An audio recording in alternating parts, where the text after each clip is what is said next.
بسم اللہ الرحمن الرحیم۔ السلام علیکم معزز ناظرین۔ انفارمر ساری زندگی اس نے خدا کی نافرمانی کی تھی، ناچ گا کر، فحاشی پھیلا کر، فحش حرکات کر کے پیسہ کمایا تھا۔ اب زندگی کا اختتام ہو رہا تھا۔ لوگ اسے کلمہ طیبہ کی تلقین کر رہے تھے، مگر اس کی زبان سے یہ الفاظ ادا نہیں ہو رہے تھے۔ وہ تکلیف کی شدت میں بھی غلیظ الفاظ ہی زبان سے نکال رہی تھی۔ وہ ایک نامکمل عورت تھی جسے ہجرا کہا جاتا ہے۔ اس کا نام شبنم تھا، ہجروں کے گروپ کی گرو تھی۔ نہ جانے کتنے ہجروں کو اس نے بجائے سیدھی راہ بتانے کے، راہ ہدایت سے بھٹکا کر غلیظ کاموں میں ڈال دیا تھا، اور اپنے ان چیلوں کے ذریعے پیسہ کمانے لگی تھی۔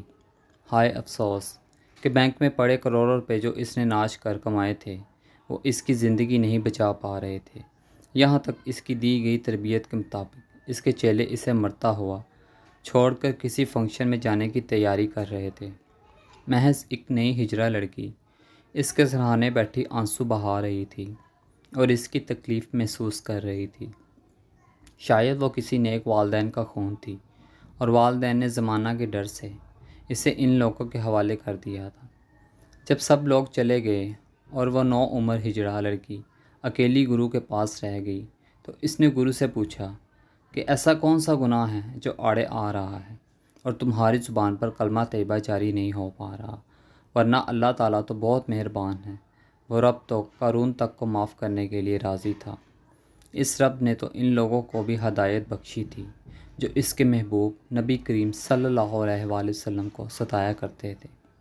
اور کیا تمہیں یاد نہیں، جب ایک گانے والے بوڑھے کو موت سامنے نظر آنے لگی تو اس نے اللہ تعالیٰ کو پکارا، اور اللہ تعالیٰ نے حضرت عمر فاروق رضی اللہ تعالیٰ عنہ کو اس کی مدد کے لیے بھیج دیا تھا۔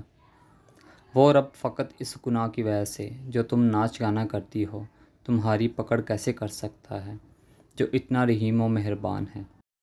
لڑکی کی زبانی رب العالمین کی رحمت کے قصے سن کر ان کے گرو شبنم رونے لگی اور بتایا کہ وہ بہت گناہ گار ہے۔ وہ ایک وڈیرے کے لیے کام کرتی ہے جس کو نو عمر شریف مجبور اور بے سہارا لڑکیاں فراہم کرتی تھیں۔ لڑکوں سے دوستی کر کے ان کو بلیک میل کر کے اس وڈیرے کو پیسے لے کر دیتی تھی، اور بدلے میں کسی بھی قسم کی قانونی جنگ کے لیے وہ وڈیرا اس کا محافظ بنتا تھا۔ دونوں کے لیے بظاہر اس میں فائدہ تھا، کیونکہ میں ناچ گا کر اور تم لوگوں کے ذریعے پیسہ کما کر لاکھوں روپے جمع کر لیتی تھی، جبکہ وڈیرا میرے ذریعے شکار کیے گئے لڑکے اور لڑکیوں کو بلیک میل کر کے لاکھوں کما لیتا تھا۔ اسی دوران ہم سے ایک ظلم ہوا کہ ہم نے ایک کم عمر یتیم بچے پر ہاتھ ڈال لیا۔ وہ لڑکا محض 16-17 سال کا تھا، والد فوت ہو چکا تھا، گھر میں والدہ اور جوان بہن تھی۔ لڑکا غیرت مند تھا اور والدہ و بہن کو گھر میں بٹھا کر کھلانے کی تمنا دل میں لیے مزدوری ڈھونڈنے نکلا۔ لاکھ کوشش کے باوجود بھی اسے کام نہ ملا، یہاں تک کہ گھر میں فاقوں کی نوبت آ پہنچی۔ وہ پریشانی کی حالت میں سڑک پر کھڑا تھا، چہرہ حسن غربت، پریشانی اور فکر سے گہنا رہا تھا۔ جب میری نظر اس پر پڑی تو میں اس کے پاس پہنچی، اس کے حالات معلوم کیے تو مجھے وہ بہت آسان شکار لگا۔ میں نے سوچ لیا کہ اس کو بچانے کی خاطر اس کی ماں زیور اور گھر بیچ کر بھی پیسہ دے گی، لہٰذا میں نے اسے 1 مہینے کا راشن لے کر دیا اور اپنے ساتھ فنکشن پر پیسے جمع کرنے کی خاطر لے جانے لگی، اور جلد اس کے دل میں جسم کی ہوس ڈال دی۔ مگر پھر بھی وہ مجھ سے گناہ پر آمادہ نہ ہو سکا، کیونکہ اسے اپنی ماں اور بہن کی بہت فکر تھی۔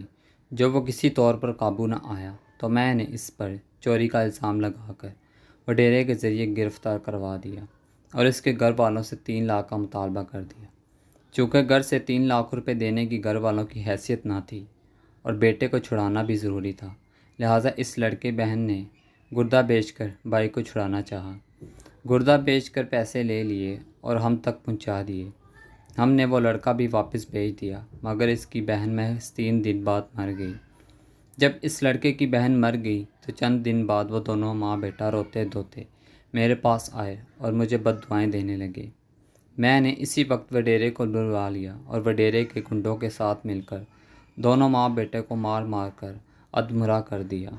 جب وہ مرنے لگ پڑے تو ہم نے انہیں اٹھا کر ایک ویران سڑک پر پھینک دیا۔ اس کے بعد وہ پلٹ کر کبھی میری دہلیز پر نہیں ہے۔ چاہے وہ اسی رات مر گئے تھے یا پھر بچ گئے تھے، مجھے نہیں خبر۔ میں اپنی گناہ کی دنیا میں مگن رہی، اس کے بعد بھی کئی لوگوں کو اپنا شکار بنایا، یہاں تک کہ میری موت کا وقت آ پہنچا۔ اب جب آپ لوگ مجھے کلمہ شریف پڑھنے کے لیے کہتے ہو تو میرے سامنے وہ ماں بیٹے پر کیا جانے والا تشدد آ جاتا ہے، اور جیسے اس وقت ان ماں بیٹے ہم غلیظ گالیوں کے القابات سے نواز رہے تھے، ایسے ہی غلیظ گالیاں میری زبان سے جاری ہو جاتی ہیں۔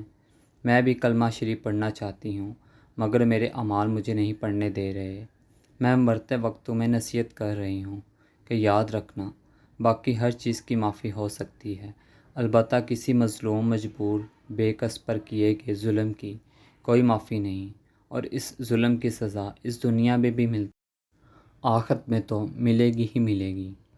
اس کے بعد شبنم گرو پورا ہفتہ بغیر کچھ کھائے پیے تڑپتی رہی، یہاں تک تنگ آ کر نئی بننے والی گرو نے اسے گلے میں رسی باندھ کر چھت سے لٹکا دیا، مگر جسم کمزور ہو کر وزن کٹ جانے کی وجہ سے وہ پھر بھی نہ مری، تو اس کی ٹانگوں سے اینٹیں باندھ دی تو صبح تک شبنم گرو مر چکی تھی۔